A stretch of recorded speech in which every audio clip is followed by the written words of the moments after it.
देश में रक्षाबंधन को लेकर धूम है, लेकिन एक तरफ कंफ्यूजन भी है। आपको बता दें कि इस बार रक्षाबंधन जिस काल में पड़ रहा है, उसको लेकर लोगों में बेहद ज्यादा कंफ्यूजन है। लोग कंफ्यूज हो रहे हैं कि 30 अगस्त को राखी है या फिर 31 अगस्त को राखी है। इसको बेहतर तरीके से समझने के लिए हमारे साथ जुड़े हुए हैं ज्योतिष डॉक्टर एच.एस. रावत, जो हमें अच्छी तरीके से बताएंगे कि इस बार किस तरह के रीति रिवाज अपनाए जाएंगे और साथ ही किस तरीके से रक्षाबंधन मनाया जाएगा। ज्योतिष जी, आपका बहुत बहुत स्वागत है।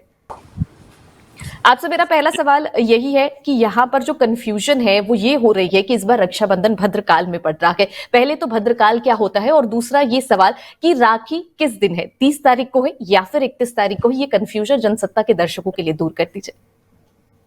बिल्कुल निहारिका जी, मैं साइंटिफिक विश्लेषण, क्योंकि ज्योतिष जो है ये एक जो खगोलीय घटनाएं होती है उनके आधार पर होता है, चंद्रमा की मूवमेंट पे होता है। हमारे जो चंद्रमा के दो पक्ष होते हैं, एक शुक्ल पक्ष और एक कृष्ण पक्ष का। तो जो भद्रा होती है, भद्रा का मतलब है कि जब चंद्रमा तिथि के आधे भाग पे होता है तो वो जो तिथि होती है उसको बोलते हैं विष्टिकरण, आधा भाग। और जब चंद्रमा उससे यात्रा करते हुए ऐसे निकलता है तो उस समय चंद्रमा के ऊपर भारी कष्ट होता है, और कष्ट होने के कारण वो पृथ्वी के ऊपर विष फेंकता है, और इसलिए विष फेंकने पर यानी वातावरण दूषित होता है। जैसे ग्रहण के टाइम पर दूषित होता है चंद्रमा, ऐसे भद्रा में भी चंद्रमा दूषित होता है। तो शुभ कार्य के अंदर अगर अंतरिक्ष के अंदर चंद्रमा अगर दूषित अवस्था में हो और वो तिथि दूषित हो जाए, जहरीली हो जाए, तो उस समय कोई भी शुभ कार्य वर्जित होता है, क्योंकि अंतरिक्ष में वातावरण ठीक नहीं है। यानी आप शादी कर रहे हो, ऊपर से बारिश हो जाए, तूफान आ जाए, तो फिर मजा खराब हो जाता है। तो इसलिए जो भद्रा होती है, ये 8 भद्राएं होती हैं अप्रोक्सीमेट, 4 एक पक्ष में 4 एक पक्ष में। इसमें विष्टिकरण पर जब चंद्रमा का मूवमेंट होता है तो इसको भद्रा काल बोलते हैं। और ये 3 लोगों की भद्राएं होती हैं। एक भद्रा होती है स्वर्गलोक की, एक होती है पाताल लोक की, होती है पृथ्वी लोक की। अगर पृथ्वी लोक पर भद्रा हो और सम्मुख यानी बिल्कुल आमने सामने 180 डिग्री पर अगर ये देख रही हो तो ये सबसे ज्यादा खतरनाक होती है। तो इस बार रक्षाबंधन पर पूर्णिमा के दिन, जनरली पूर्णिमा के दिन भद्राएं होती हैं, हमेशा हर पूर्णिमा को होती है, लेकिन कभी रात को होती है, कभी दिन को होती है। तो इस बार ये दिन में आ गई है। तो यहाँ पर जो भद्रा है निहारिका जी, ये सबसे ज्यादा इस बार खतरनाक है। खतरनाक इसलिए है कि एक तो ये पृथ्वी लोक की भद्रा है, यानी जिसको नर्क लोग बोलते हैं। दूसरा, ये बिल्कुल सामने सम्मुख, और इसके अलावा सम्मुख होने के कारण इसका जो मुख है उसके अंदर जो घटियां हैं वो भी बड़ी खराब हैं। तो इसका मतलब यहाँ पर कोई हमें शुभ मुहूर्त मिलता नहीं है, भद्राओं में राखी बांधते नहीं है।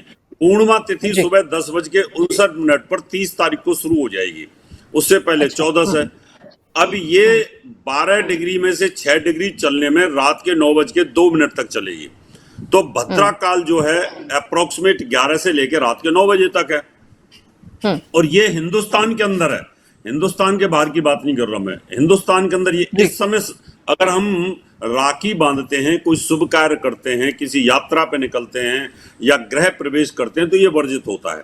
तो यहाँ पर इसको निषेध बोला गया है। निषेध क्या है कि इस समय पर अगर भद्रा मानते तो यानी कहीं ना कहीं दुर्घटना होने के चांसेस होते हैं, भाई बहन में से किसी का, या धन की कमी आनी शुरू हो जाती है पूरे साल के लिए, या कहीं ना कहीं ऐसी आपात स्थिति बन जाती है कि झगड़े फसाद, पुलिस केस, मुकदमे होते हैं, या बीमारियां आनी शुरू होती हैं। इसके अलग अलग चरण होते हैं। तो यानी हमने कोशिश ये की है कि इस भद्रा काल को अवॉइड कर दिया जाए तो ज्यादा अच्छा है। तो रात के 9:02 3 मिनट से लेके इसका शुभ मुहूर्त चालू हो जाता है। और दूसरे दिन 31 तारीख को सुबह 7:05 तक पूर्णिमा रहेगी। इसका मतलब 9:03 से लेके और सुबह 7:05 अच्छा टाइम है जहां पर भद्रा नहीं रहती हैं। तो इस पीरियड में भी 9:03 से लेके 11 बजे तक के बीच में अगर अमृत की चौगड़िया के अंदर आप राखी बांधते हैं तो सबसे बेस्ट है। नहीं तो अर्ली इन द मॉर्निंग में सुबह 4 बजे से लेकर के 7 बजे के बीच में भी आप राखी बांध सकते हैं। ये परफेक्ट टाइमिंग है, इसलिए इसको पॉजिटिविटी दी गई है। अच्छा, जी। ठीक है। ज्योतिष जी, पहले ये बातें कही जाती थी कि दोपहर में राखी बांधना बेहद ज्यादा शुभ माना जाता है, तो हर साल जो औरतें या बहनें या हम लोग थे वो राखी जो है वो दोपहर में ही बांधते थे, लेकिन इस बार रात को बांध रहे हैं, तो उससे कोई दिक्कत नहीं होने वाली? देखिए, आपकी बात बिल्कुल ठीक है। राखी दोपहर को बांधी जाती थी। उसका कारण ये था कि दोपहर को 12 बजे से लेके 12:40 तक अभिजित मुहूर्त होता है। कभी ये 12 पौने 12 से लेके 12:15 तक होता है, यानी ये 40 मिनट का अभिजित मुहूर्त बोलता है। ऐसे बोलते हैं कि ये विष्णु भगवान का स्पेशल टाइम है, जिसमें आपने देखा होगा राम जन्मभूमि का शिलान्यास यानी जो भूमि पूजन हुआ था वो इसी समय पर मोदी जी ने किया था, जब वहां उस समय विरोध भी हुआ था कि देव सो रहे हैं लेकिन नहीं करना चाहिए। लेकिन ये समय ऐसा होता है कि इसमें आप बिल्कुल राखी बांध सकते हैं, लेकिन इस बार ये मुहूर्त भी हमें नहीं मिल पा रहा, यही एक समस्या आई है। नहीं, पिछली बार भी यही सेम पोजीशन थी, लेकिन पिछली बार हमने कहा था कि आप 12 बजे से लेकर के 12:40 तक आप राखी बांध लीजिएगा, ये अभिजित मुहूर्त है। तो सभी बहनों ने उसको बांधा, रात में बांधने की जरूरत ही नहीं पड़ी। इस बार इस समय पर आज बुधवार है और बुधवार को 12 बजे से लेकर के 1:30 बजे तक 1.5 घंटे का राहु काल रहता है, तो राहु काल में भी शुभ कार्य नहीं होता। ये सबसे बड़ी विडंबना है कि इस समय राहु काल भी आ गया, तो जो विष्णु भगवान का जो मुहूर्त हमें मिलना चाहिए था वो भी कहीं ना कहीं एक तरह से डिस्टर्ब हो गया और वो निष्क्रिय हो गया।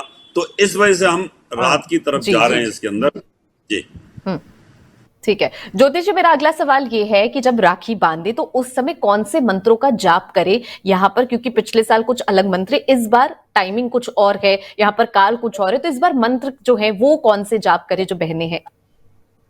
देखो निहारिका जी, मंत्र तो वही रहते हैं, चाहे वो दिन के हों चाहे रात में। जो शादियां दिन में होती हैं तो भी पंडित वही मंत्र करता है, रात में शादियां होती हैं तो भी मंत्र वही होते हैं। लेकिन इसमें स्पेशली 5 मंत्रों का खास अगर आप ध्यान रखेंगे तो बहुत अच्छा रहे, क्योंकि जब बहन राखी लेकर के जाए, मिठाई लेकर के जाती है, तो उस समय थाली के अंदर 1 लोटा जल भी ले ले, थोड़े फूल ले लें, थोड़ी मिठाई ले लें, थोड़े चावल ले लें, हल्दी ले लें और 1 घी का दीपक, इतनी चीजें तो मस्ट हैं। अब फूल ले करके सबसे पहले कोई भी जब हम काम करते हैं निहारिका जी, तो पहले हम अपने आप को शुभ करते हैं, शुद्ध करते हैं। क्यों कई बार क्या होता है कि हम अपवित्र रहते हैं, यानी साफ सुथरे नहीं रह पाते। आपने नाक कान मुंह हाथ डाल लिया तो हाथ साफ नहीं है, और उस समय पर दीप जो, तो हमारे यहाँ पर एक मंत्र होता है, उस समय आप गंगा जल जो है, गंगा जल में फूल लेकर के उसको डुबो करके पहले अपने ऊपर ऐसे छिड़कें और अपने भाई के ऊपर भी छिड़कें, और उस समय एक मंत्र का जाप बोलना है। मंत्र है ओम अपवित्र पवित्रो वा सर्वावस्थाम गतो अपीवा या स्मरेत पुर्णिकाक्षम बाह्यव्य अंतरः शुचि। यानी इसका हिंदी में अनुवाद बता देता हूं। ओम अपवित्र पवित्रो वा सर्वावस्थाम गतोपिवा या स्मृत पुण्यकाक्षम बाह्यव्य अंतरः शुचि। अंदर से और बाहर से मैं जल के माध्यम से अपने आप को शुद्ध कर रही हूं और आपको भी शुद्ध कर रही हूं। यानी जल से जब हमने छिड़क दिया तो आप बाहर से शुद्ध हो गए, और थोड़ा सा पी लेते हैं तो आप अंदर से भी शुद्ध हो गए। यानी जल से आप अंदर से भी शुद्ध हुए और बाहर से भी शुद्ध हो गए, यानी आप बहन भाई दोनों शुद्ध हैं। आप अब उसके बाद में फिर आप तिलक करें, यानी पहले आप रक्षाबंधन बांध दें और उसके बाद तिलक कर दें। तो रक्षाबंधन बांधते वक्त भी एक मंत्र का जाप होता है, वेद मंत्र होता है। ये न बद्धो बलि राजा दानवेंद्रो महाबल तेन त्वम अनुबंधयामि रक्षे माचल हो। यानी जो माँ लक्ष्मी जी ने राजा बलि को जब राखी बांधी थी तो उस समय इस मंत्र को बोला था। तो ये मंत्र अगर आप बोलते हैं तो इसका सीधा सीधा सही है, मैं आपके रक्षा सूत्र बांध दी हूँ। भगवान आपकी लंबी आयु दे, आपकी रक्षा करे और हम दोनों का प्रेम बहुत अच्छा बना रहे। ये नहीं एक संकल्प होता है इस रक्षा सूत्र को बांधने का। उसके बाद जब आप तिलक करते हो तो तिलक करते वक्त भी आप एक मंत्र है वेद मंत्र, उसका भी जाप कर सकती हैं। और जो लोग वेद मंत्रों का जाप नहीं कर सकते तो हिंदी के अंदर या इंग्लिश के अंदर या अपनी भाषा के अंदर, जो आपकी साउथ इंडिया की भाषा है, चाहे पंजाबी है, कोई भी भाषा है, तो ये भाव होना चाहिए कि मैं ये जो रक्षा सूत्र बांध रही हूँ इससे मेरे भाई की लंबी आयु हो और मेरे लिए सब सुख सुविधाएं रहे। और ऐसे ही तिलक, ठीक है। तो यहाँ पर भी आप तिलक करते वक्त भी ओम स्वस्ति न इंद्रो वृद्धश्रवा स्वस्ति न पूषा विश्ववेदा स्वस्ति न ताक्षो अरिष्टनेमि, इस तरीके से इस मंत्र का भी जाप करके आप तिलक कर सकते हैं।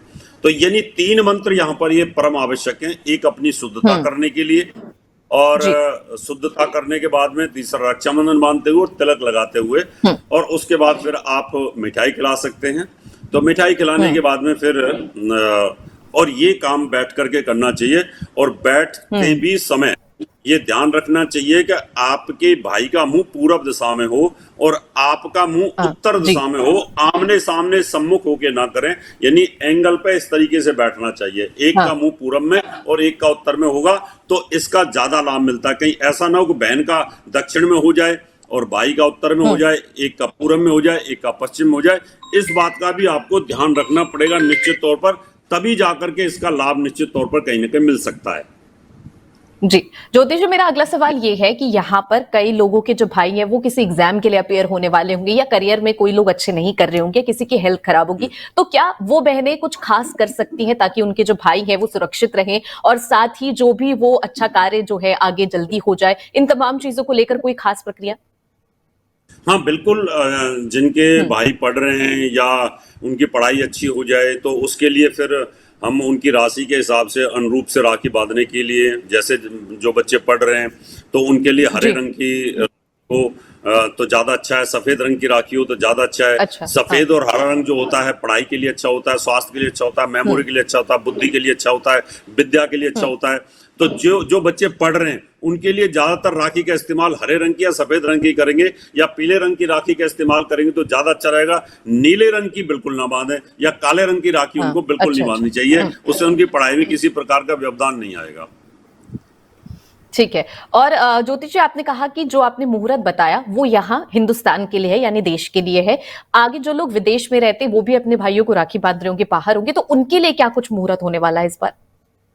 निहारिका जी, ऐसा होता है कि जो हमारी जो ग्रीनविच रेखा है जहां से ये इसको हम कैलकुलेट करते हैं, अभी जैसे हिंदुस्तान के अंदर ये जो टाइमिंग है IST टाइमिंग है, ये हमारा हिंदुस्तान की सीमा, हिंदुस्तान की सीमा के अंदर अंदर नेपाल भी आ जाता है, इधर अरुणाचल प्रदेश से इधर, और म्यांमार और बांग्लादेश भी आ जाते हैं, और श्रीलंका भी आ जाता है। तो ये हिस्से जो हैं इनके लिए तो यही टाइमिंग। आगे की तरफ अगर जाए पूरब की तरफ तो वहां पर Hong Kong, Bangkok, Singapore, Thailand, Vietnam, दक्षिण कोरिया, या आगे ऑस्ट्रेलिया, न्यूजीलैंड, मलेशिया, इंडोनेशिया, ये जो आते हैं इनमें टाइमिंग्स आगे है 2-3 घंटे का। तो उनके लिए 31 तारीख भी वैलिड रहेगी 10 बजे तक। यानी सुबह सुबह 10 बजे तक वो लोग अगर सुन रहे हैं मुझे इंडिया से बाहर ऑस्ट्रेलिया तक, वो 10-11 बजे तक भी राखी बांध सकते हैं, क्योंकि उनको टाइमिंग ज्यादा मिल जाएगा। वहां सूर्योदय करीब 3 बजे 3:30 बजे मिल जाएगा। लेकिन इधर दुबई की तरफ अगर जाएंगे तो वो बिल्कुल नहीं बांध सकते, क्योंकि दुबई में 2.5-3 घंटे पीछे चला जाएगा। तो उनके लिए तो किसी भी कीमत पर, यानी वो शाम से भी राखी बांध सकते हैं, उसकी शुरुआत कर सकते हैं। तो ये टाइमिंग्स का फर्क आता है सर, ये ठीक है। और ज्योतिषी, जो भाई लोग हैं वो क्या खास कुछ तैयारी कर सकते हैं, या फिर बहनों के लिए, क्योंकि ये दोनों का रिश्ता है, तो भाई क्या कुछ इस बार रक्षाबंधन में खास कर सकते हैं, या वो भी कोई मंत्र का जाप कर सकते हैं? देखिए, ऐसा होता है कि बहन जो भी गिफ्ट लेकर के आती है वो बड़ी श्रद्धा से लेके आती है, मिठाई लाती है आपके लिए, कुछ भी जो लेके आती है। अब आपका फर्ज ये बनता है कि जब रक्षाबंधन होता है तो आप एक कमिटमेंट लेते हैं, एक संकल्प लेते हैं कि मुझे अपनी बहन की रक्षा करनी है, और जो भी वो सामान आपके लिए लेके आती हैं, प्रेम से मिठाई खिलाती हैं, कुछ भी गिफ्ट लेके आती हैं, फिर उसके बदले आपका ये फर्ज बनता है कि मैं अपनी बहन को ऐसी खुशी की चीज दूं इस त्योहार के ऊपर कि जो पूरे साल वो खुश रहे। और उसमें गिफ्ट का बहुत बड़ा रोल होता है। अब मान लो बहन के पास में कीपैड वाला मोबाइल है और वो परेशान होती है उससे, आपने अच्छा सा एक मोबाइल लेकर के दे दिया ब्रांडेड, और वो उसको पूरे साल यूज करेगी। जब भी उसके हाथ में मोबाइल रहेगा इस तरीके से, तो ये कहेगी मेरा भाई कितना अच्छा है ना, उसने मोबाइल दिया है मुझे। वो जब भी मोबाइल हाथ में रहेगा तो वो आपको दुआ देगी, और हमेशा उस दुआ से पॉजिटिविटी आती रहती है कि एक बहन अपनी भाई के लिए जी उसकी जी। प्रोग्रेस के लिए, उसके स्वास्थ्य के लिए, उसकी पढ़ाई, एजुकेशन, धन दौलत, व्यापार के लिए दुआएं करती रहती है। यानी एक आदमी ऐसा मिल गया आपको बहन के रूप में कि वो हमेशा आपको दुआ दे रहा है, और सिर्फ मोबाइल की वजह से, या उसके घर में किसी चीज की कमी और आप अच्छे सेटल्ड हैं, तो आप उनको वो चीज दीजिए जो हमेशा वो यूज कर सकती है। और अगर आप उतने पैसे वाले नहीं है, आपके पास पैसे की कमी है, तो आप ऐसी छोटी चीज भी दे सकते हैं जिसका वो हमेशा इस्तेमाल करे, और अपने बच्चों के लिए, पढ़ाई के लिए, किसी भी चीज को, जूते हैं, चप्पल हैं, किसी चीज के कपड़े हैं, या कोई ऐसी चीज है किचन की है जिसका उसको कमी फील होती है, वो चीज भी आप दे सकते हैं। हमेशा जो इस्तेमाल करे वो बहन, वो चीज आपको वहां गिफ्ट के तौर पर देनी चाहिए, जिससे उसकी खुशियां आए और वो खुशियां आपके साथ बांट सके।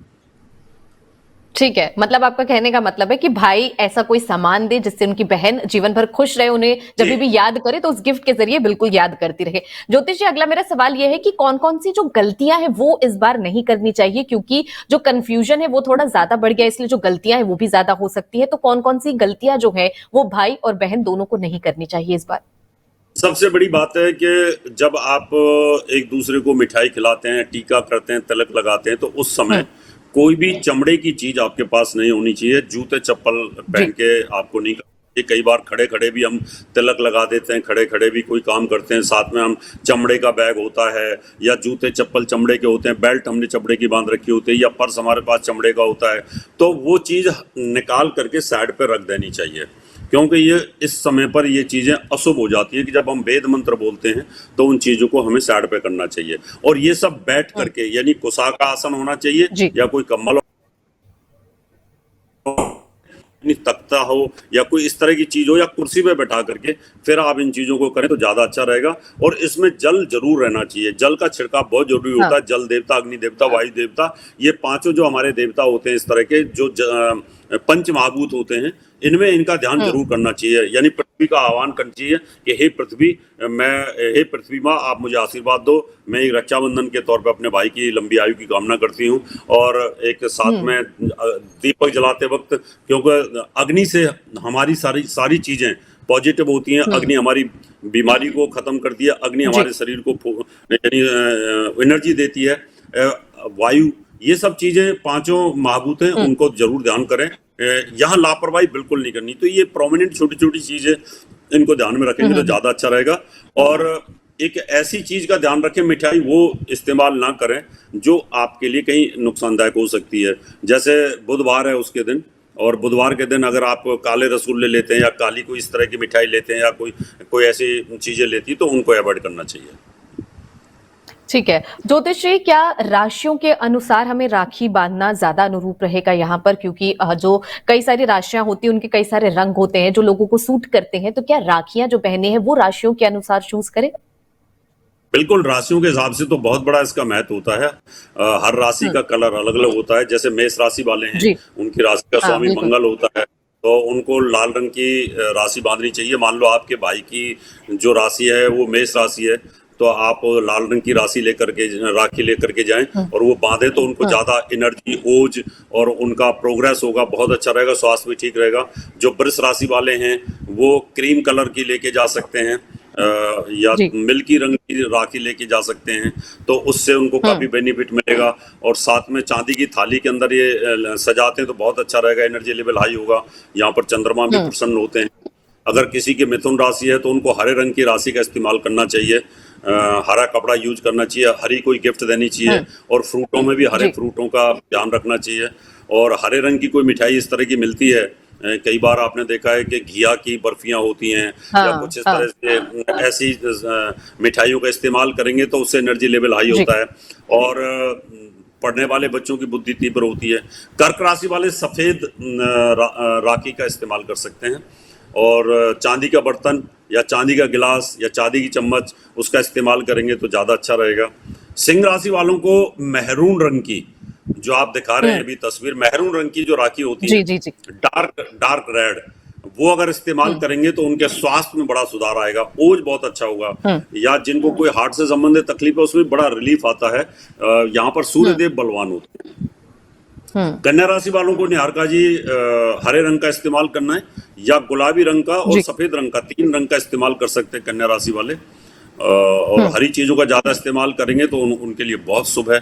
तुला राशि वाले पिंक कलर और मिल्की कलर और लाइट क्रीम ये इस्तेमाल कर सकते हैं, साथ में काफी अच्छा रहेगा। वृश्चिक राशि वालों को दो कलरों का इस्तेमाल करना है, एक सफेद रंग का और एक साथ में रेड रंग का कलर इस्तेमाल कर सकते हैं, वो भी काफी अच्छा आपके लिए रहने वाला है। धनु राशि वाले अगर हैं तो उनके लिए पीला रंग, गोल्डन कलर ये बहुत ही शुभ है, इससे पैसा बहुत आता है। अगर आपने ये राखी उनको दान दी है तो आपने बृहस्पति को मजबूत कर दिया, और बृहस्पति अगर मजबूत हो जाएगा तो भाई के पास 5 चीजें जरूर आएंगी। उनके पास धन भी आएगा, उनका भाग्य उदय होगा, संतान का सुख, पुत्र की प्राप्ति, जॉब में उन्नति होगी और व्यापारियों के लिए जबरदस्त लाभ मिलेगा। और अगर आपकी मकर राशि है तो मकर राशि वालों को आपके विजुअल्स में डार्क ब्लू रंग की जो राखियां हैं ये इस तरह की राखियां का इस्तेमाल कर सकते हैं। और कुंभ राशि वाले हल्की डार्क और डार्क ब्लू, थोड़ा ब्लैक इस कलर जो होते हैं वो इस्तेमाल कर सकते हैं। और मीन राशि वाले जो हैं उनको गोल्डन येलो या पीला रंग, ये दोनों आपके लिए बहुत सूटेबल रहेंगे। इनसे आपकी पॉजिटिविटी बढ़ेगी। आपकी राशि के खिलाफ अगर कोई कलर इस्तेमाल होता है तो रक्षाबंधन के दिन ही आपको कुछ ना कुछ प्रॉब्लम शुरू हो जाएगी। ठीक है। ज्योतिष, मेरा आखिरी सवाल ये है यहाँ पर कि रक्षाबंधन का मतलब क्या होता है, एक बार दर्शकों को बता दे। और रक्षाबंधन में क्या पोशाक के जो कलर हैं वो भी कुछ महत्व रखते हैं? बिल्कुल, कलर थेरेपी हमारे शरीर की जो ऑरा होती है, हमारे शरीर के चारों तरफ एक रिंग होती है, जैसे ओजोन परत होती है पृथ्वी के चारों तरफ जो पृथ्वी की रक्षा करती है, ऐसे हमारे शरीर के चारों तरफ एक ऑरा होती है 7 करोड़ की, हमारे शरीर की रक्षा करती है। जिस कलर को आप पहनते हैं तो उस कलर की ऑरा बढ़ जाती है। आप पीले पहनोगे तो पीले कलर की ऑरा बढ़ जाएगी, हरा पहनोगे, सफेद पहनोगे तो उस कलर की ऑरा बढ़ जाती है। तो ऐसे शुभ जब कार्य होते हैं तो वहां पर हमें हरा रंग, गुलाबी रंग या सफेद रंग, पीला रंग, इस तरह के कलरों का इस्तेमाल करना चाहिए। यहाँ पर काले रंग को हमें अवॉइड करना चाहिए। ज्यादातर डार्क ब्लू को भी अवॉइड करते हैं, ये राहु और शनि के कलर होते हैं, नेगेटिव ऊर्जा को बढ़ा देते हैं, तो इनको रोकने की आवश्यकता होती है। और जो रक्षाबंधन की जो शुरुआत है, यहाँ पर हमारी 3 नाड़ियां होती हैं, वात, पित्त और कफ। तो यहाँ पर नाड़ी बैलेंस रहे आपकी, इसका वैज्ञानिक आधार ये है कि अब मैंने ये बांध रखा है तो मैं सुबह जब नहाता हूँ, डेली मुंह धोता हूँ, हाथ धोता हूँ, तो ये भीग जाता है, और ये भीगने के कारण ये ठंडा रहता है। यहाँ पर नाड़ी अगर कोई बढ़ जाती है, उसका हार्ट बीट बढ़ रहा है, तो ये जो रक्षा सूत्र है वो उसको बैलेंस करता रहता है। तो हमारे यहाँ बहुत वैज्ञानिक ऋषि मुनि थे, उन लोगों ने इन चीजों का हमें, और साथ में एक संकल्प रहता है कि मेरी बहन ने अगर मेरे हाथ में ये बांधा है तो मेरे हमेशा याद रहेगा कि बहन ने बांधा है और उसको कोई तकलीफ होगी तो मैं उसकी मदद करूंगा।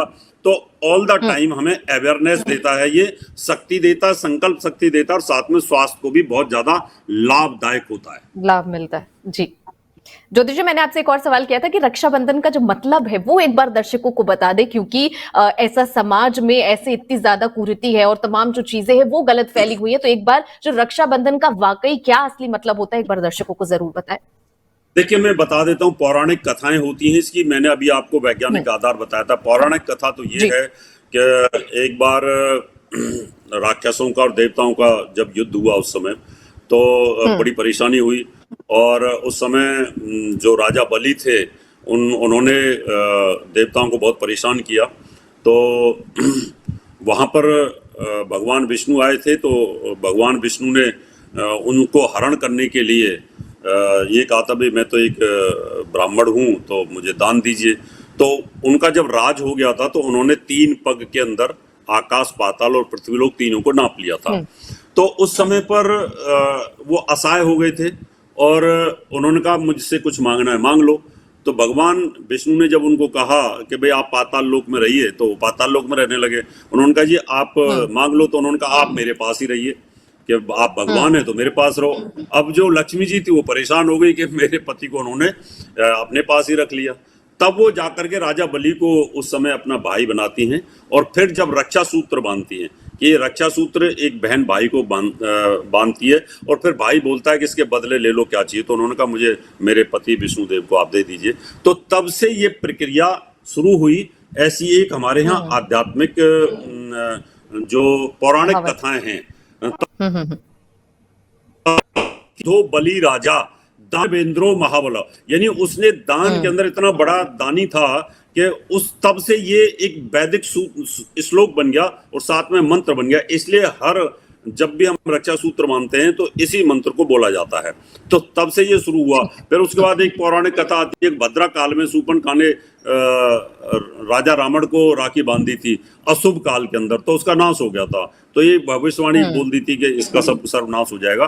तो तब से हमारे यहाँ पर चल रहा है। और एक महाभारत काल के अंदर जब द्रौपदी का चीरहरण हो रहा था तो उस समय जो भगवान कृष्ण उनकी रक्षा के लिए आए थे, सुदर्शन चक्र से उनकी उंगली कट गई थी, तो अपनी साड़ी से चीर फाड़ करके एक पट्टी की थी, तो उन्होंने कहा था कि इसका मैं कर्ज चुकाऊंगा। तो तब से भी रक्षाबंधन की शुरुआत हो गई थी। तो ये हमारी पौराणिक कथाएं हैं, लेकिन साइंटिफिक मैंने बताया कि अगर आप यहाँ चांदी का कड़ा डाल के रखते हो या रक्षा सूत्र बांधते हो तो इन सब के वैज्ञानिक आधार है कि आपकी नाड़ी तंत्र को वो पॉजिटिव रखते हैं।